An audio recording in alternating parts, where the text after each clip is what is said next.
చికాగోలో masters పూర్తి చేసి ఉద్యోగం రాదు అనే ఒక ఆందోళనతో కర్నూలుకు చెందిన యువకుడు ఆత్మహత్య చేసుకున్నాడు సార్. తన కుటుంబ సభ్యులు ఆరోపిస్తూ ఉన్నారు ట్రంప్ తీరుతోనే అతని చందు సూసైడ్ చేసుకున్నాడు అని చెప్పేసి. సార్ ఆ స్థాయిలో ఆందోళన చెందాల్సిన అవసరం ఉంది అంటే విషాదగాథ ఎంత ఆందోళన చెందినా ప్రాణం తీసుకోవడం వల్ల తల్లిదండ్రులకు గర్భశోకాన్ని శాశ్వతంగా ఇవ్వడమే కదా. జీవితంలో ఒడిదుడుకులు వస్తాయి, వాటిని ఎదుర్కొని నిలబడగలగాలి, కానీ ప్రాణాలు తీసుకోవడం పరిష్కారం కాదు. అందులో అయితే ఈ ఇష్యూ చాలా సీరియస్ ఇష్యూ. ఏమవుతుంది అంటే ఇప్పుడు చాలా మంది American dream has become a middle class dream. మీరు ఏదో ఒకప్పుడు అమెరికా వెళ్ళాలి అంటే ఒక ఫస్ట్ తరం మీకు 1960s, మీరు పాత రోజుల్లో 20 ఏళ్ల క్రితం మీకు డాక్టర్లు వెళ్ళేవారు. సీతారామయ్య గారి మనవరాలు మన సినిమాలు చూసాను చూడండి. సో అప్పుడు డాక్టర్లే వెళ్ళేవాళ్ళు ఫస్ట్ జనరేషన్ 60s లో. మీరు ఈ సాఫ్ట్వేర్ భూమి వచ్చాక మిడిల్ క్లాస్ బిడ్డలు, సాధారణ బిడ్డలు అమెరికాలో ఉన్నారు. సాధారణ మా కుటుంబంలోనే ఒక 20-30 మంది ఉన్నారు అమెరికాలో. 30 మంది దాకా ఉన్నారు. ఒక డలాస్ లోనే 20 మంది ఉన్నారు దగ్గర బంధువులు. మళ్ళీ మా అక్క కొడుకులు, మా మామయ్య కొడుకులు, మేనమా కొడుకులు, మేనత్త కొడుకులు, ఇట్లాంటి వాళ్ళే ఉన్నారు. ఆ క్లోజ్ కజిన్స్, వాళ్ళ పిల్లలు, వీళ్ళందరూ కలిపితే ఒక 20-30-50 మంది వెళ్ళినా ఆశ్చర్యం లేదు. సో అంత ఇది ప్రతి ఫ్యామిలీ స్టోరీ. తెలుగు నాట దాదాపు మిడిల్ క్లాస్ ఫ్యామిలీస్ లో మీరు సగం మంది అమెరికాలో ఉంటే సగం మంది ఇండియాలో ఉంటున్నారు. సో ఆ స్థాయిలో మిడిల్ క్లాస్ డ్రీమ్ గా ఐటీ రెవల్యూషన్ వచ్చాక, మీకు Y2K భూమితో స్టార్ట్ అయ్యి ఐటీ రెవల్యూషన్ వచ్చాక పెద్ద ఎత్తున వెళ్ళడం మొదలైంది. దాంతో ఏం జరిగింది అంటే వెంటనే ఇది ఒక ఎన్ని కష్టాలైనా పడి సంపాదించి అంతా ఖర్చు పెట్టి ఆస్తులు అప్పు చేసైనా తనఖా పెట్టైనా బిడ్డను అమెరికా పంపిస్తే అక్కడ ఏమైనా ఇంత ఉద్యోగం చేసుకుంటే ఆ డబ్బులు మిగులుతాయి కదా, జీవితమే మారిపోతుంది కదా అనే ఆశ పాపం. సో ఇదేదో అత్యాశతో వెళ్తున్నారని కూడా చెప్పలేము. సో ఇక్కడ 25,000, 30,000, 40,000 ఇప్పుడు మీకు ఐటీ రంగంలో ఎంట్రీ జాబ్ చాలా తక్కువ. చాలా మంది ఐటీలో ఏదో లక్షల జీతాలు ఉన్నాయని అంటారు. సో మై సన్ కాగ్నిజెంట్ లో ఉండే, వాడికి ఎంత ఉండే చెన్నైలో చేసేవాడు 25,000 ఉండే పర్ మంత్. వాడికి అక్కడ ఒక మంచి రూమ్ తీసుకొని ఉండడానికి సరిపోకపోతే నేను పంపించేవాడిని చెన్నైలో. వాడు వాడి పైసలు వాడు సరిపోక అలాంటి పరిస్థితుల్లో ఉండే. ఇప్పుడు టీసీఎస్ మీరు ఎక్కడో చూడండి వెరీ లో ప్యాకేజ్ ఉంటాయి, స్టార్టింగ్ ప్యాకేజ్. కొద్ది మందికి మాత్రమే హై ప్యాకేజ్ ఉంటాయి. సో ఇక్కడ మన ఐటీ కంపెనీలోమో చీప్ లేబర్ గా పనిచేయించుకుంటున్నాయి. మీకోమో అమెరికాలో మీకు జాబ్ వస్తే మినిమం 70K ఉంటుంది, $70,000. సో అందువల్ల మీకు ఆశతో వెళ్తున్నారు. వెళ్ళిన తర్వాత ఏంటి పరిస్థితి, అందులో ఎంఎస్ చేస్తే కాస్త వీసా రావడం ఇబ్బంది ఉండదని వెళ్తారు. ఎంఎస్ పూర్తయినాక జాబ్ రాకపోతే మళ్ళీ ఒక కోర్సులో చేరుతున్నారు, ఇబ్బంది పడతారు. లేదా పిహెచ్డీలో చేరుతున్నారు. అక్కడ ఎంఎస్ చేస్తూ కూడా మీకు మిడిల్ క్లాస్ కూడా ఖర్చులు సంపాదించుకుంటున్నారు. బిడ్డలు పాపం రెస్టారెంట్లో జాబ్ చేస్తూ, మీకు గ్యాస్ స్టేషన్లో పనిచేస్తూ ఏదో రూపంలో 4 రూపాయలు ఇంటి మీద భారం కాకుండా వెళ్ళటానికి మాత్రమే పేరెంట్స్ పట్టుకుంటే అక్కడ తమ ఖర్చులు తాంది. ట్రంప్ వచ్చాక ఆ అవకాశాలు తీసేశాడు. మీకు రేషియల్ హేట్రెడ్ పెంచాడు.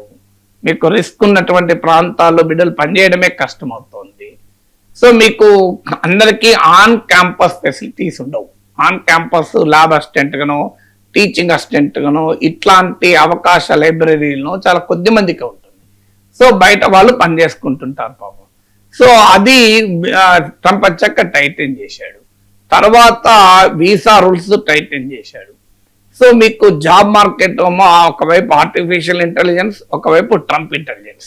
సో ఈ ఏఐటిఐ కలిసి మీకు జాబ్ మార్కెట్ను చాలా గందరగోళం చేశాయి.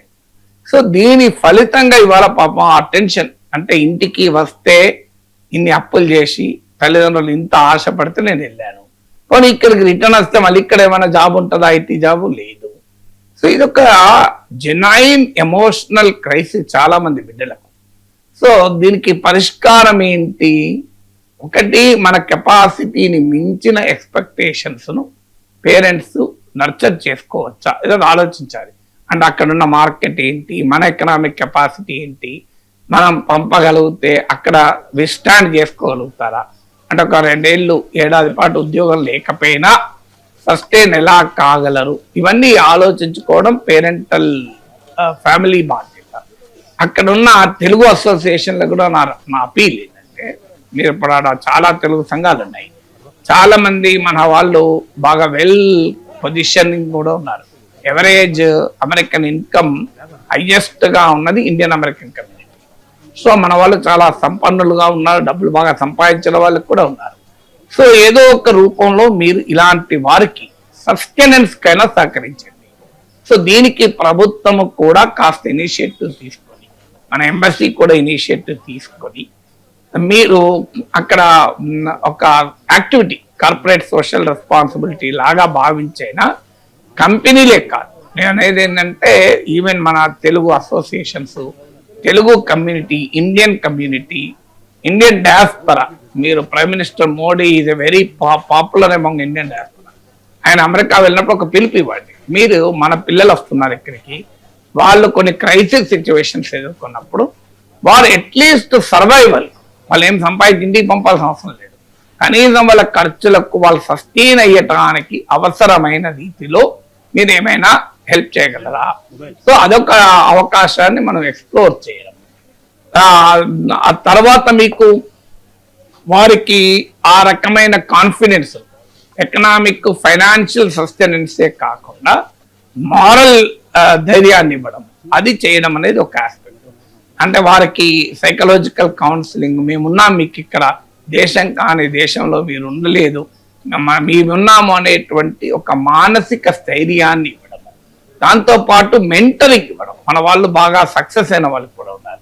సో వారికి ఈ వెరీ క్రైసిస్ మార్కెట్లో ఎలా తట్టుకొని ఉద్యోగాలు తెచ్చుకోగలరు, దీన్ని మెంటరింగ్ అంటారు. సో ఒక ప్లాట్ఫామ్ ప్రభుత్వమైనా లేకుంటే మన తెలుగు సంఘాలైనా ఇండియన్ డయాస్పరా అయినా ఫ్లోట్ చేసి వారికి స్కిల్లింగ్, రీస్కిల్లింగ్ ఇవ్వడము, ఎంప్లాయ్మెంట్ ఆపర్చునిటీస్ను పెంచడానికి వారికి నైపుణ్యాన్ని పెంచడం. ఎందుకంటే that's a market place. So ఇండియాలో అయినా కనీసం ఇంత పైరవి చేస్తే చిన్న జాబ్ అని వస్తుంది, అది అమెరికా, నీకు ఆ పైరవీలకు స్కోప్ కూడా ఉండదు. సో అందువల్ల వారిని అసలు ఎంఎస్లో చేరినప్పటి నుంచే వారిని ప్రొడక్టివ్గా చేయడం. అమెరికాలో ఇంకో ఛాలెంజ్ కూడా ఏంటంటే, ఎంఎస్ నువ్వు ఎక్కడ చేసావన్న దాన్ని బట్టి ఉంటుంది. అందరూ ఎంఎస్ అని అంటారు. ఎంఎస్ అంటే అమెరికాలో అపార్ట్మెంట్లో ఉండే యూనివర్సిటీలు ఉంటాయి, మనలాగా కాదు. మన దగ్గర అన్న కనీసం కొంతన్నా కంట్రోల్ ఉంటుంది యూనివర్సిటీ స్థాయికి. అట్లీస్ట్ మన దగ్గర కాలేజీలు అపార్ట్మెంట్లు వచ్చేసినాయి, కానీ అమెరికాలో యూనివర్సిటీలో ఉంటాయి అపార్ట్మెంట్లు, ఆన్ పేపర్ ఉండే యూనివర్సిటీలు ఉన్నాయి అమెరికాలో. అందువల్ల మీరు ఎంఎస్కి వెళ్తున్నప్పుడు ఆ యూనివర్సిటీ స్థాయి ఏంటి, మీరు ఉదాహరణకు ఏదో జార్జియా టెక్ లో వచ్చింది అనుకోండి సీట్, ఏం కాదు, మీరు మ్యాథమెటిక్స్ ఇన్స్టిట్యూట్ ఆఫ్ టెక్నాలజీ వచ్చింది అనుకోండి, మీకు ఏమి కాదు, గ్యారంటీగా ఇప్పుడు ఒకసారి ఉద్యోగం వస్తుంది. కానీ మీకు చాలా చిన్న, అంటే క్యాంపస్ ప్లేస్మెంట్స్ లేని యూనివర్సిటీస్ ఉంటాయి. సో వాళ్ళకి అక్కడ చాలా ఛాలెంజింగ్ గా ఉంటుంది, ఆ యూనివర్సిటీలో చదివినా కూడా జాబ్ రాదు. అందువల్ల అలాంటి యూనివర్సిటీస్కి పంపే ముందు 1-2 సార్లు ఆలోచించండి, అది మరి హౌ ఫార్ ఎంప్లాయబిలిటీ ఉంటుంది అనేది. సో ఇలాంటి అనేక ఫ్యాక్టర్స్ ను అటు కుటుంబాలు, ఇటు అక్కడున్న ఇండియన్ డయాస్పరా, మన భారత ప్రభుత్వము, వీళ్ళంతా కలిపి కృషి చేసి ఒక భరోసా ఇవ్వడం అనేది చాలా కీలకం. లేకపోతే ఇలాంటి ప్రమాదకరమైన పరిస్థితులు వచ్చే అవకాశం